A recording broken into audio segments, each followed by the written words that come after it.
On est vraiment heureux aujourd'hui de pouvoir la vivre avec vous.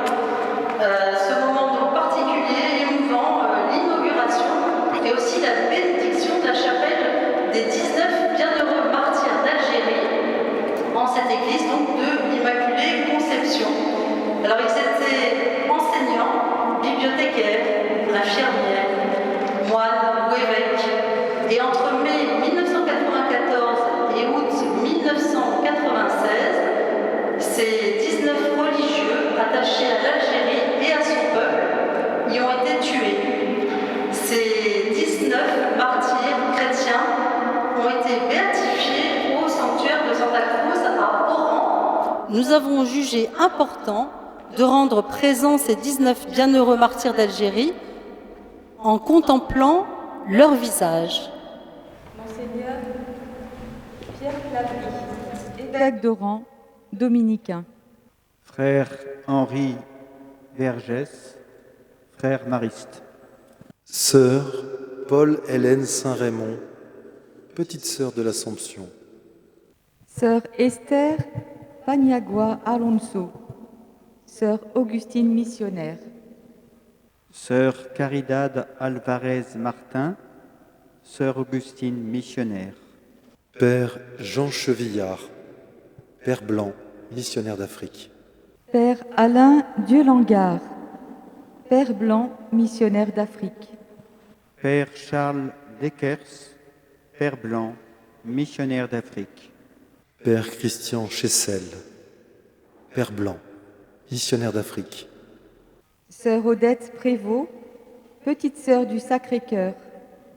Jeanne Littlejohn, sœur Angèle Marie, sœur de Notre-Dame des Apôtres. Denise Leclerc, sœur Bibiane, sœur de Notre-Dame des Apôtres. Frère Paul Favre-Miville, moine de Tibérine. Frère Luc Dauchier, moine de Tibérine, médecin. Frère Christian de Chergé, moine de Tibérine, prieur du monastère. Frère Christophe Le Breton, moine de Tibérine.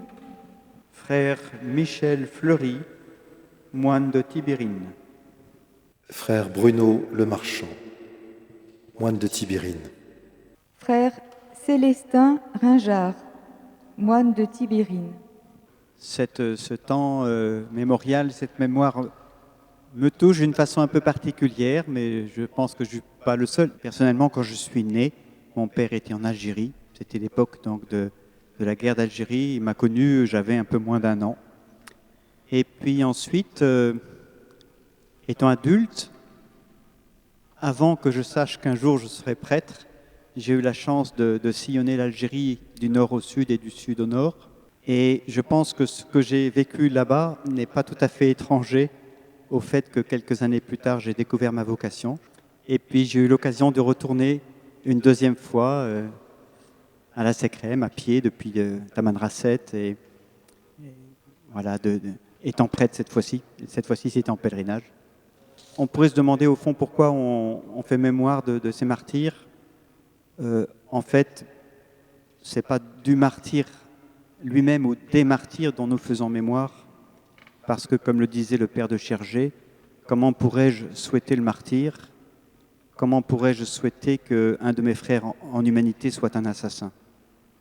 Et donc, ce n'est pas le martyr en lui-même que nous fêtons, bien sûr, c'est plutôt le choix qu'ont fait ces hommes, ces femmes, d'épouser cette terre, d'épouser ce peuple, avec son histoire, avec aussi ses drames, et avec aussi cette part de risque qu'ils ont pris d'être un jour mis à mort.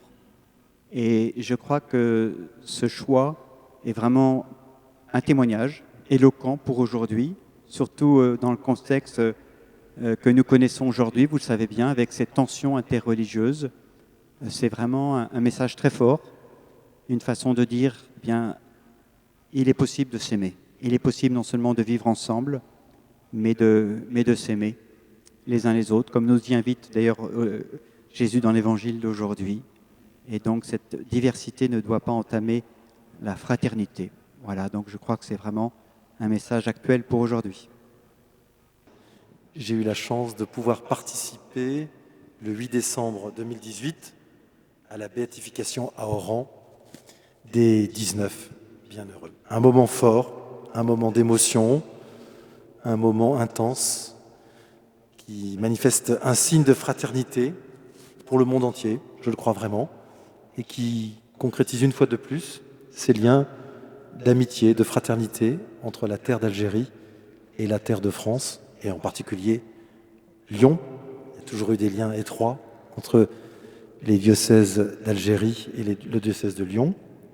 J'ai pris conscience que le noviciat, la maison générale noviciat des sœurs, des religieuses Notre-Dame des Apôtres, était à 50 mètres de la paroisse, de l'église de l'Immaculée Conception. De cette église, sœur Bibiane et sœur Angèle-Marie ont fait leur noviciat, sont venus prier dans cette église certainement.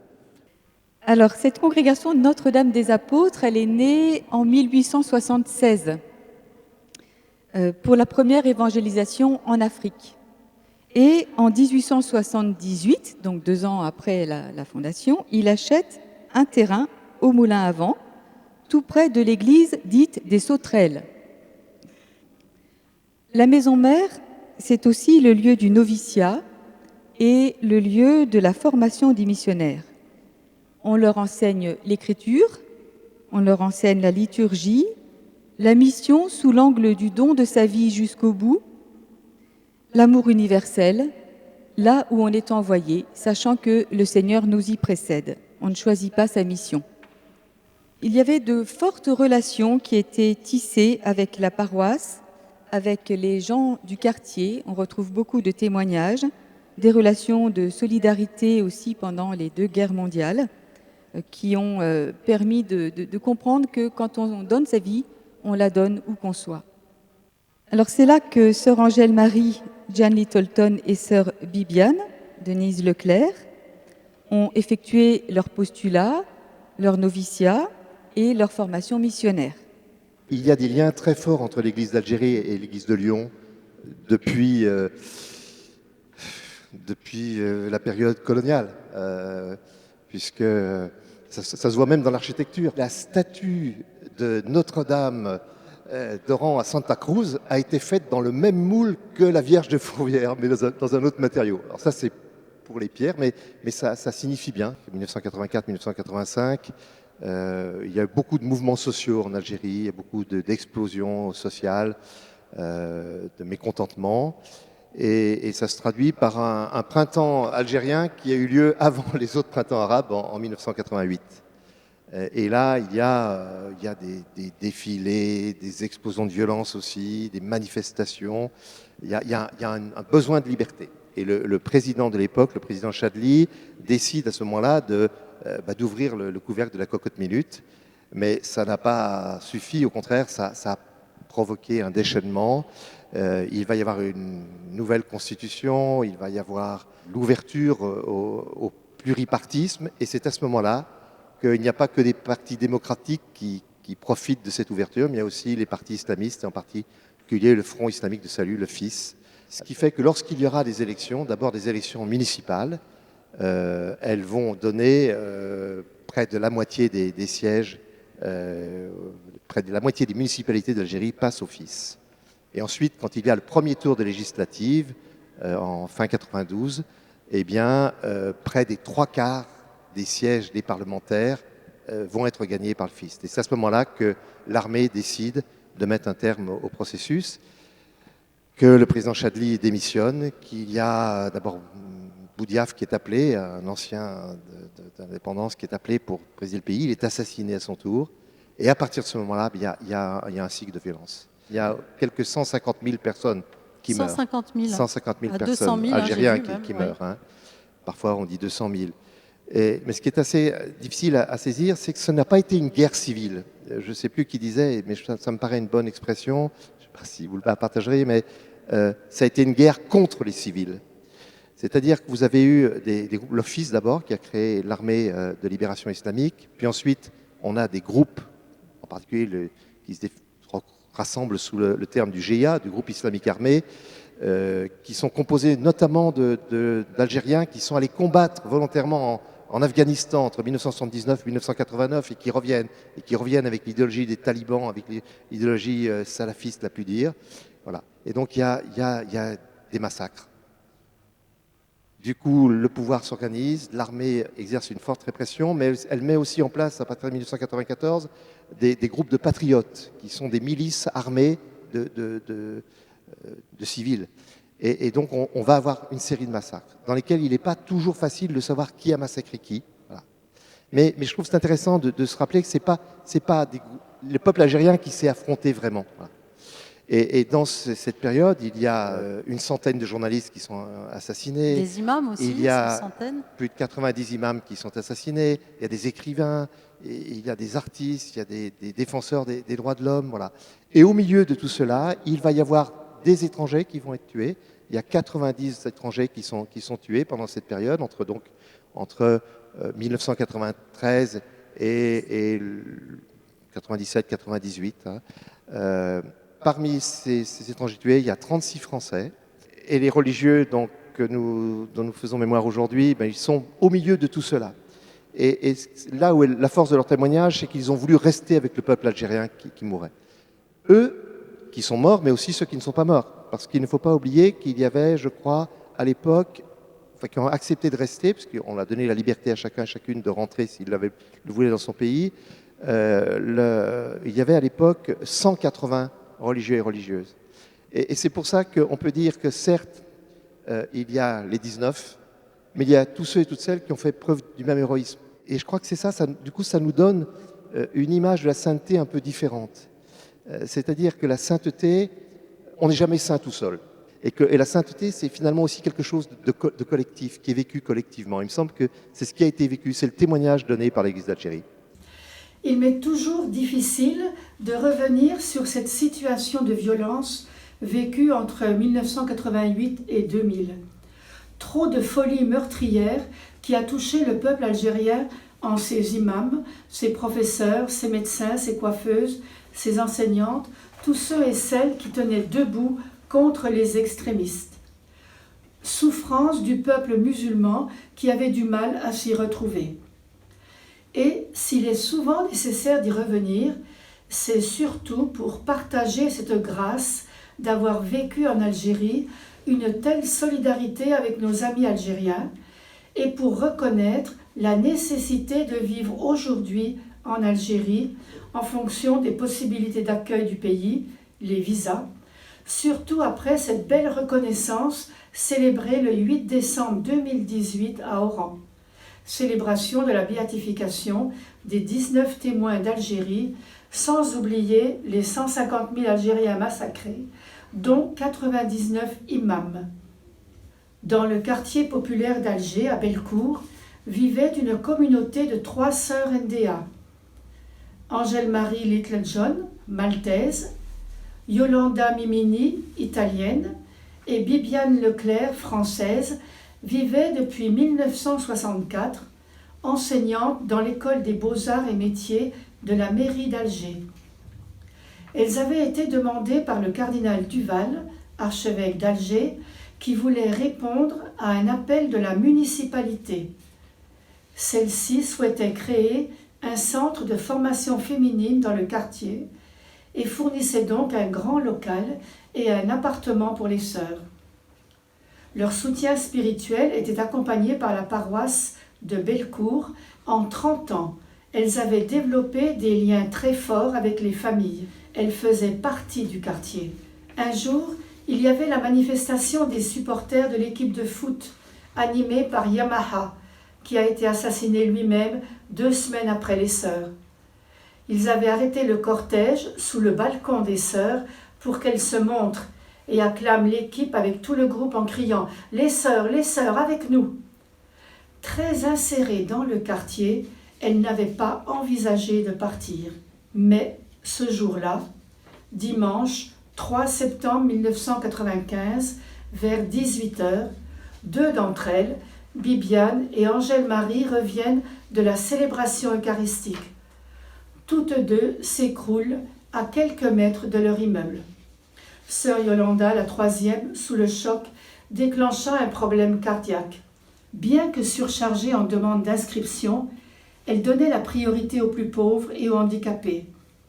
Leur école de couture était aussi une école de vie, patiente et exigeante pour un travail bien fait, ordonné. Le respect et le souci des autres étaient la règle de vie des classes de broderie et de couture. Par l'intermédiaire des filles, elles rejoignaient les familles, si bien qu'au fil des ans, elles étaient vraiment intégrées dans le quartier. Mais à partir de 1992, Bellecour était devenu un quartier chaud, objet de nombreux attentats.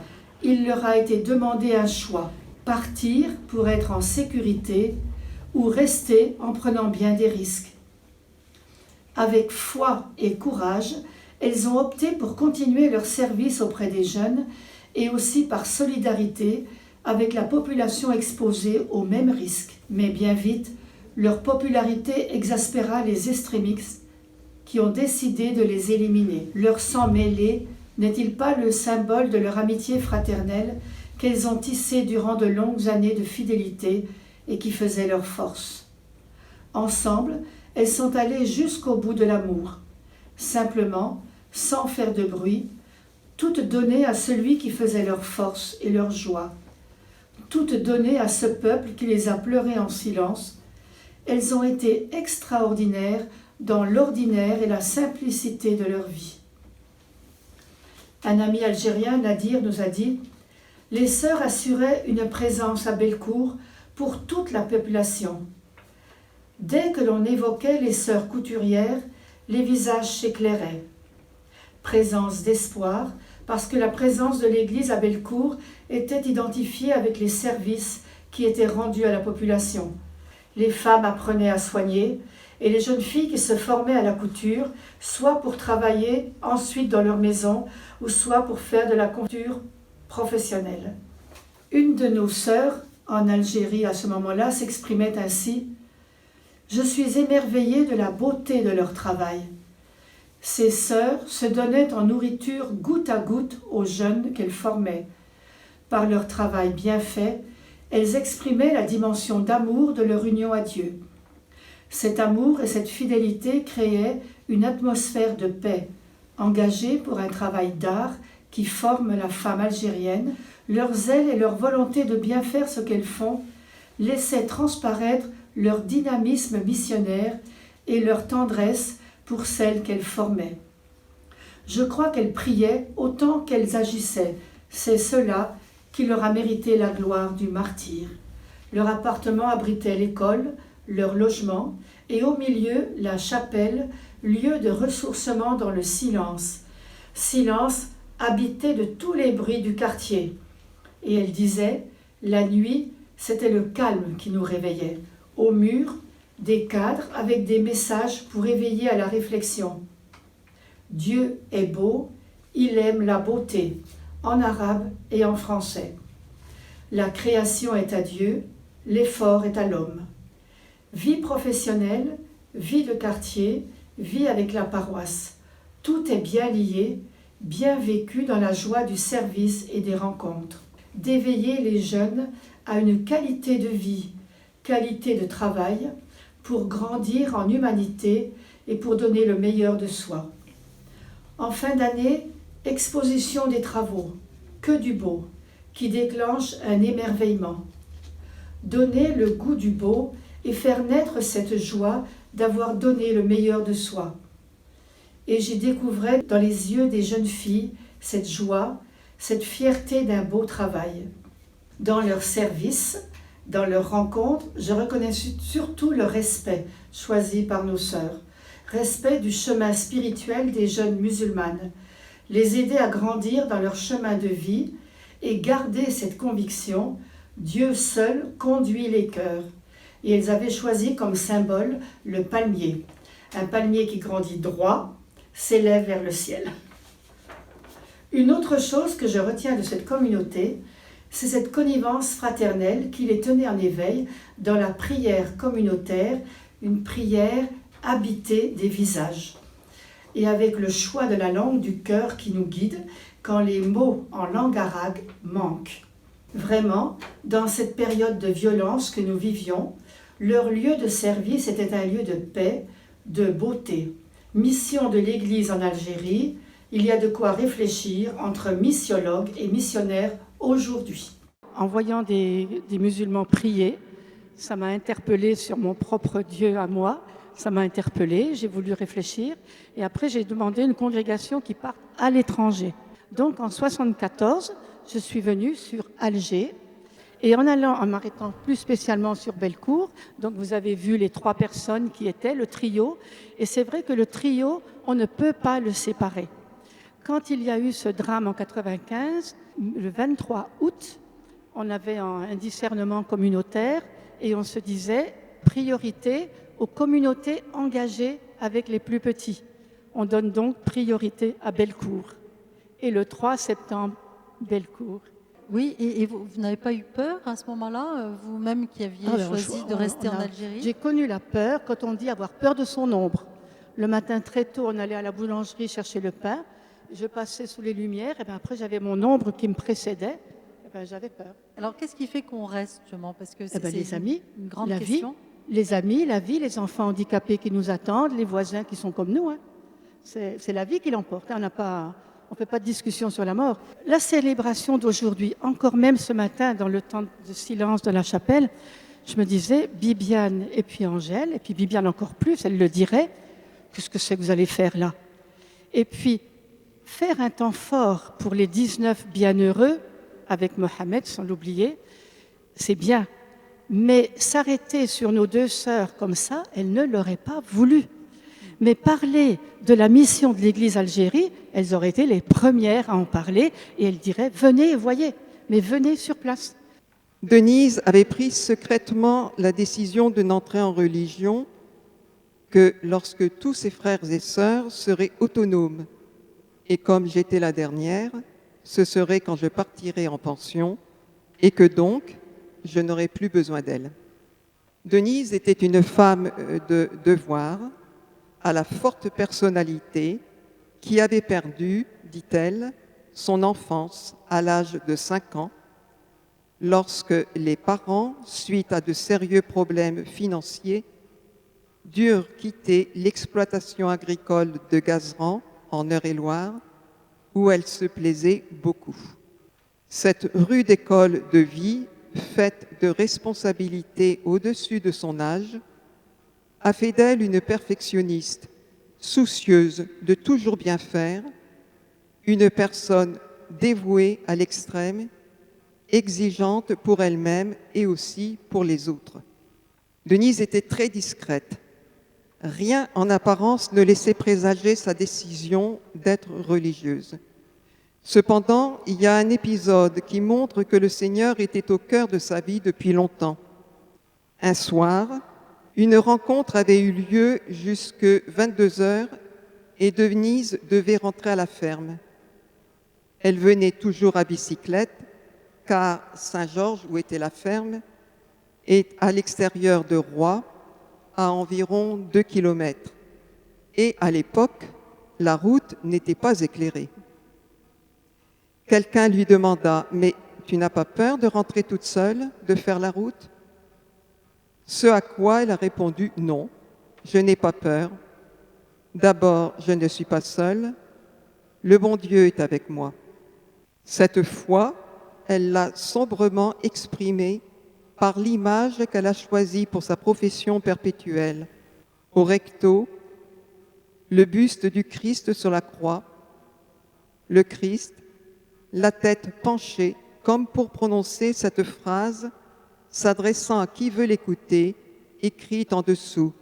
« Je t'ai aimé jusque-là, et toi, jusqu'où m'aimeras-tu » Et au verso, cette simple phrase choisie par Denise, « Par lui et avec lui et en lui ». Tout est dit. Les relations telles que je les vois et l'impact que ça a pu avoir, ces moines et ces martyrs d'Algérie. Il y a eu un pèlerinage à Tibérine qui était dû à une initiative d'un musulman. Azzeddine Azzeddine Gassi, Gassi, imam à qui, Lyon. suite à un documentaire qu'il a vu de frère Luc, le médecin, a dit mais c'est pas possible, il faut qu'on aille demander pardon à Dieu par rapport à tout ce qui s'est passé.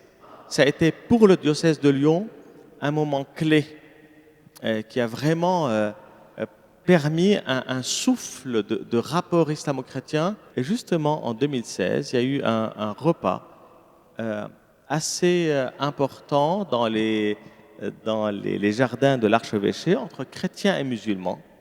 Et il y a eu pas mal de prises de parole assez fortes pour redynamiser ces rapports-là.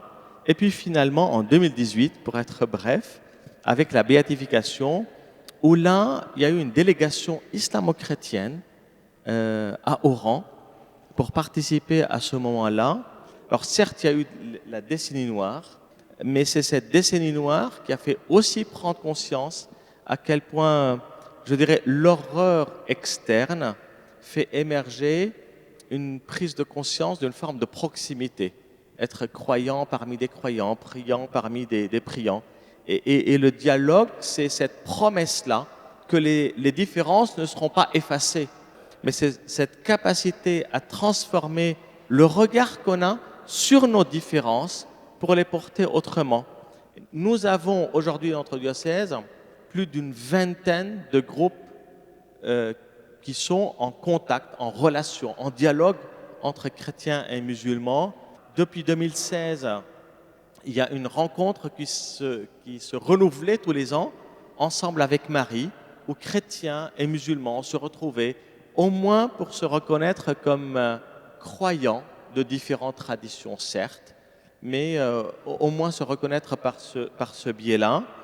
On est devant un réel défi par rapport au dialogue et par rapport à la rencontre. Il y a l'occasion et la disposition, c'est-à-dire comment, chrétiens, nous nous préparons pour être disponibles pour cette rencontre. Disponibles en termes de connaissances, pour ne pas soit heurter, soit être de faux témoins, si je peux dire, mais connaissances aussi, je dirais, pour rendre compte de l'espérance qui anime les chrétiens. Être capable de parler ou d'interpeller d'une manière audible.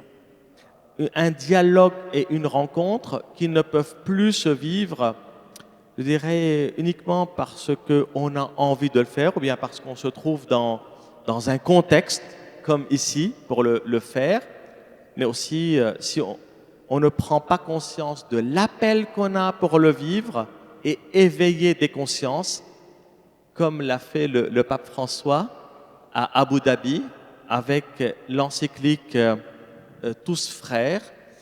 S'il n'y a pas ce nouveau souffle qui va dynamiser, je crains qu'on soit dans une forme de ralentissement des relations et qui pourrait à terme porter atteinte à cette mémoire qu'on essaye de faire vivre ce soir. De nombreux missionnaires encore sont dans des pays où ils risquent leur vie.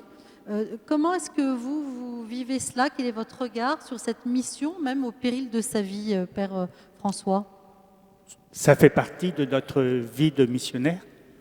Depuis le début, quand les premiers missionnaires partaient en Afrique, ils vivaient une moyenne de 2 ans. Donc, donner sa vie, c'est un peu dans notre ADN. Donc, la solidarité avec un peuple, c'est on est là avec vous dans ces mauvais moments, mais on partage aussi la joie, cette fidélité à un peuple, cet amour. Moi, je crois que c'est important. L'amour d'une culture, l'amour d'un peuple. Essayer de connaître, d'approfondir cette culture, c'est vraiment la base de notre métier. À côté de la Maison des Sœurs, il y a des centaines de sœurs qui sont parties en Afrique. C'était juste dans un sens. Nous, aujourd'hui, on voit qu'on a un travail d'évangélisation à faire en Afrique, encore, mais il y a aussi un travail d'évangélisation à faire ici.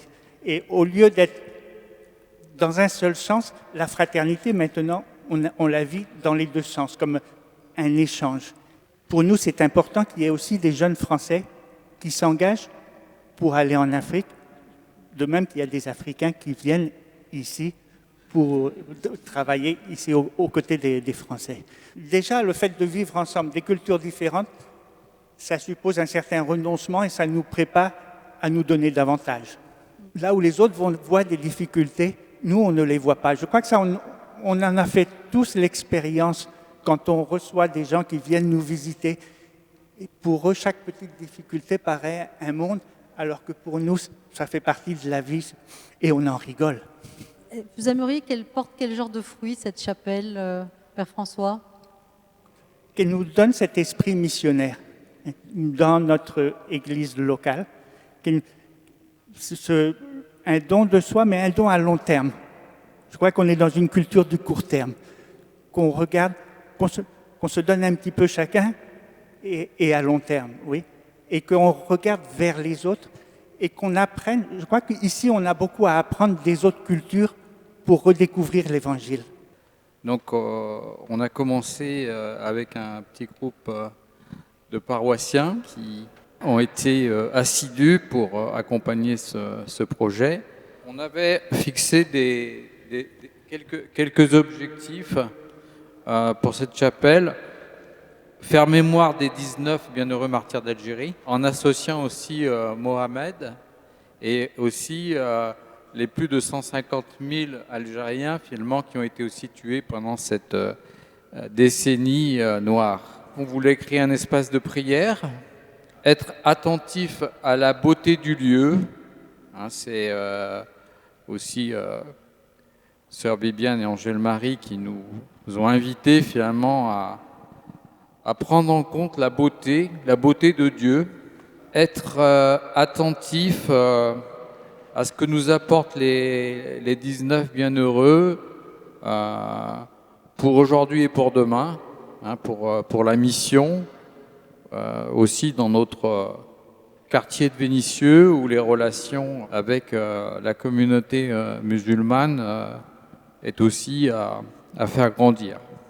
Morissette Parra, qui était la directrice artistique de ce projet, a eu la vision de faire un lustre monumental avec 19 globes lumineux qui représentaient pour elle les âmes des 19 martyrs montant vers la gloire de Dieu.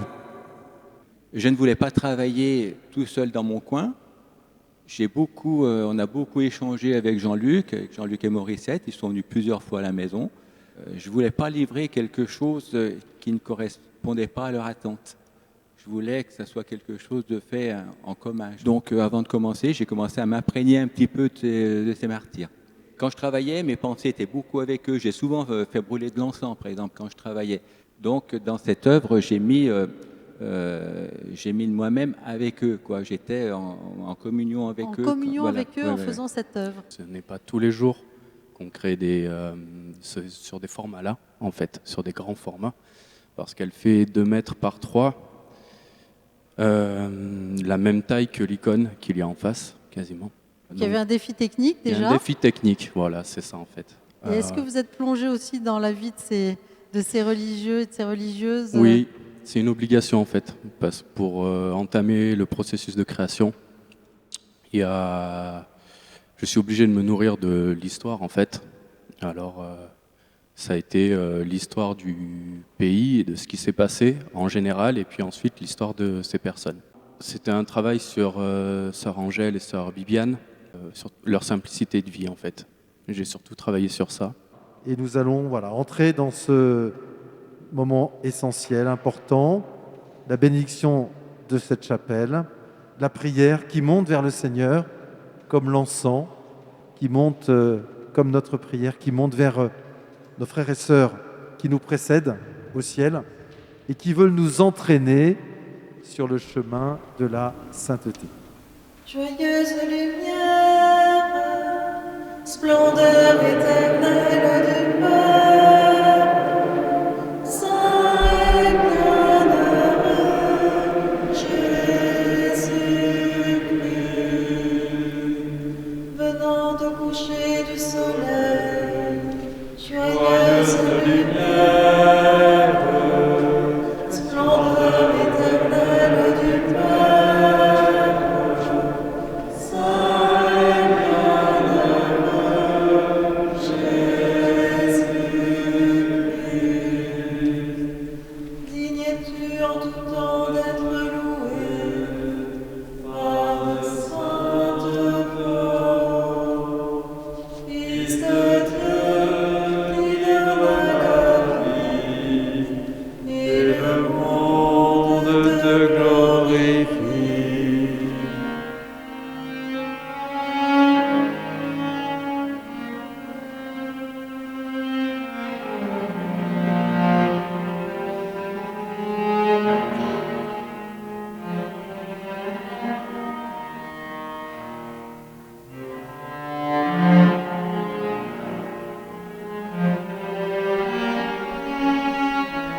le texte de l'Évangile correspond exactement à ce qui nous tient ici. Il n'y a pas de plus grand amour que de donner sa vie à ce qu'on aime.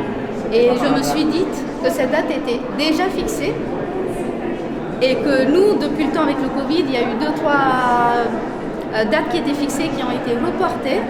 Et finalement, le Seigneur savait à quel jour cette chapelle devait être bénie.